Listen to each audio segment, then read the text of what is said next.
ना फर्टिलाइजेशन के प्रोसेस में कॉर्टिकल रिएक्शन की स्टडी कर ली थी। कॉर्टिकल रिएक्शन के बाद क्या होगा, फिर 3 स्टेप्स होंगे।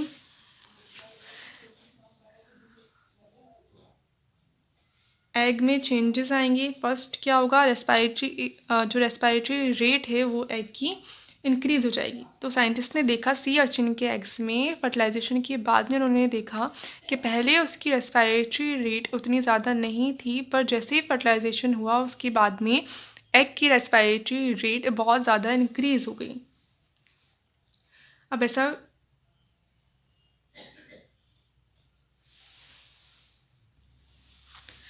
रेस्पिरेटरी रेट के बढ़ने की वजह से जो ऑक्सीजन का यूज़ ले रही थी सेल, उसका यूज़ भी इंक्रीज़ हो गया, यानी अब वो ज़्यादा ऑक्सीजन यूज़ में लेने लगी।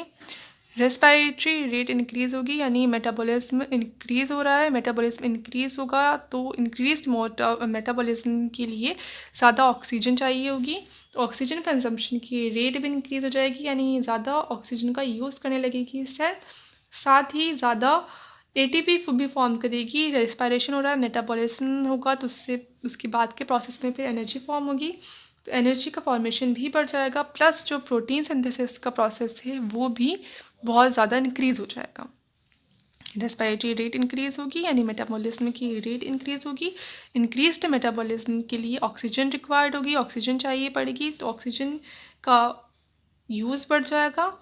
और मेटाबॉलिज्म के प्रोसेस के बाद जो प्रोडक्ट बनेंगे वो आगे जाके एनर्जी फॉर्म करेंगे एटीपी की फॉर्म में, और प्रोटीन सिंथेसिस भी बढ़ जाएगा। एक तो ये चेंज होगी फर्टिलाइजेशन के बाद में।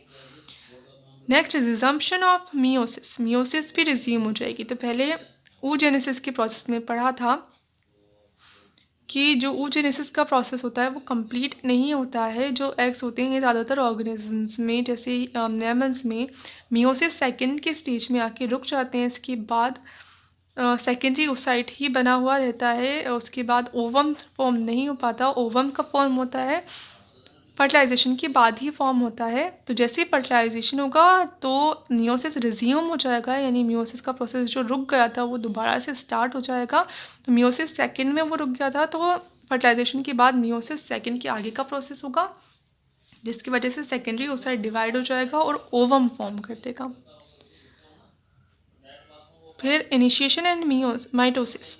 अब फर्टिलाइजेशन का प्रोसेस जब हो गया तो उसके बाद जब दोनों जो न्यूक्लियस हैं, एक तो स्पर्म का न्यूक्लियस एंड ओवम का जो न्यूक्लियस फॉर्म हुआ मियोसिस कंप्लीट होने के बाद, दोनों क्या होंगे, फ्यूज़ होंगे। ये प्रोसेस होगा बाद में। इसके बाद क्या होगा, फिर फ्यूजन के बाद जाइगोट फॉर्म होगा, और जाइगोट में आगे फिर क्या होगा, माइटोसिस होगा। तो माइटोसिस होना तो इतनी देर बाद है, पर जैसे ही फर्टिलाइजेशन होता है वैसे ही जो माइटोसिस के लिए ज़रूरी जो प्रोटीन्स हैं या एंजाइम्स हैं या डीएनए सिंथेसिस ही है वो क्या होता है, बढ़ जाता है। पहले से ये सारी चीज़ें इंक्रीज हो जाती हैं, डीएनए का सिंथेसिस बढ़ जाता है, जैसे डीएनए बहुत ज़्यादा हो जाता है सेल में। और जो आगे डिवीजन होगा जाइगोट का, उसके लिए क्या चाहिए, स्पिंडल फाइबर बनते हैं डिवीजन में माइटोसिस में। तो स्पिंडल फाइबर को फॉर्म करने के लिए जो सेंट्रोमियर है वो भी चाहिए सेल को। तो सेंट्रोमियर भी कहाँ से मिल जाएगा सेल को, स्पर्म का सेंट्रोमियर मिल जाएगा। तो जो एग का सेंट्रोमियर है, एग में भी सेंट्रोमियर प्रेजेंट होगा। पर आगे का जो डिवीजन होगा माइटोसिस का, उसमें जो एग है, एग का सेंट्रोमियर यूज़ में नहीं आता, वो नहीं कर सकता डिवीजन में पार्टिसिपेशन। किसका सेंट्रोमियर चाहिए होता है, सेंट्रियोल चाहिए होता है, सेंट्रोमियर नहीं, सेंट्रियोल चाहिए होता है। किसका चाहिए होता है, जो स्पर्म है स्पर्म का सेंट्रियोल चाहिए होता है। तो स्पर्म का सेंट्रियोल भी फर्टिलाइजेशन के बाद सेल के अंदर आ जाता है। यानी एग क्या होता है, पूरा एक्टिव हो जाता है। रेस्पिरेटरी रेट इंक्रीज हो गई, मियोसिस रिज्यूम हो गया, और आगे जो माइटोसिस होगा उसके लिए जो भी ज़रूरी चीज़ें वो भी सिंथेसिस होने लग गई, यानी एक्टिव हो गया एग। तो एग का एक्टिवेशन कैसे हुआ, ये सारी चीज़ें कैसे स्टार्ट हो गई अचानक से फर्टिलाइजेशन के बाद, तो इसको समझाने के लिए अलग अलग साइंटिस्ट ने अलग अलग थ्योरीज दी। तो फर्स्ट थ्योरी थी बायोमोलिकुलर थ्योरी ऑफ एक्टिवेशन। ये साइंटिस्ट ने दी, लिली साइंटिस्ट ने। इन्होंने कहा जो एग है, एग के एक्टिवेशन के लिए क्या चीज़ ज़रूरी होती है, एक सब्सटेंस ज़रूरी होता है। एक सब्सटेंस है ए, अननोन है, अभी पता नहीं है ये एग्जैक्टली है क्या। उन्होंने मान लिया कि एक सब्सटेंस चाहिए है एग के सक्रियण के लिए, एक्टिवेशन के लिए। उस सब्सटेंस को उन्होंने कहा ए। अब उन्होंने बताया ये जो सब्सटेंस है ए, ये दो सब्सटेंस है बी एंड एस से मिलकर बना हुआ होता है। ये दोनों जो सब्सटेंस है वो एग्स में पहले से ही प्रेजेंट होते हैं, पर उनका अमाउंट बहुत कम होता है, इसलिए जो ए फॉर्म होता है वो उतना ज़्यादा फॉर्म नहीं हो पाता। जैसे ही फर्टिलाइजेशन होता है तो फर्टिलाइजेशन की वजह से इस सब्सटेंस जो कम अमाउंट में प्रेजेंट थे इनका अमाउंट इंक्रीज़ हो जाता है, और इनका अमाउंट इंक्रीज़ होने की वजह से जो सब्सटेंस ए है इसका अमाउंट भी इंक्रीज़ हो जाता है। और सब्सटेंस ए का जैसे ही अमाउंट इंक्रीज़ होता है वैसे ही एग एक्टिव हो जाता है और वो रेस्पिरेटरी रेट को इंक्रीज़ कर देता है, मियोसिस को रिज्यूम कर देता है एंड माइटोसिस को इनिशिएट कर देता है।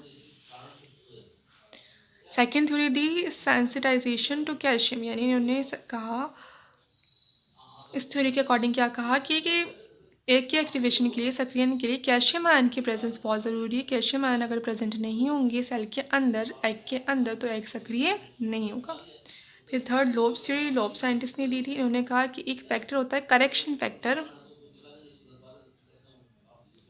करेक्शन फैक्टर ज़रूरी होता है एग के एक्टिवेशन के लिए। इस करेक्शन फैक्टर में क्या होते हैं, साइटोलाइटिक सब्सटेंसेस होते हैं, यानी ऐसे सब्सटेंस होते हैं जो साइटोप्लाज्म को डिग्रेड कर देते हैं। तो ये सब्सटेंस जो है करेक्शन फैक्टर, ये ज़रूरी होता है एग के एक्टिवेशन के लिए। Next repressor theory of activation. अब रिप्रेसर थ्योरी ऑफ एक्टिवेशन दी थी मोनरो ने। मोनरो ने क्या कहा कि एग अक्रिय रहता है, जब एग का डेवलपमेंट हो रहा होता है तो उसमें बहुत सारे संदमक या फिर रिप्रेसर्स इकट्ठा हो जाते हैं, ऐसे सब्सटेंस इकट्ठा हो जाते हैं जो इसकी एक्टिविटी को रोक के रखते हैं, और ऐसी एक्टिविटीज़ को रोक देते हैं जिनमें ज़्यादा एनर्जी रिक्वायर्ड होती है। तो जब तक ये रिप्रेसर्स सेल के अंदर रहते हैं तब तक सेलेक्टिव नहीं होती, पर फर्टिलाइजेशन के बाद क्या होता है, ये रिप्रेसर हटा दिए जाते हैं साइटोप्लाज्म से, और जो सेल है वो फिर जो ऐसी रिएक्शन जिनमें ज़्यादा एनर्जी रिक्वायर्ड है वो भी करने लग जाती है और सेल एक्टिव हो जाती है।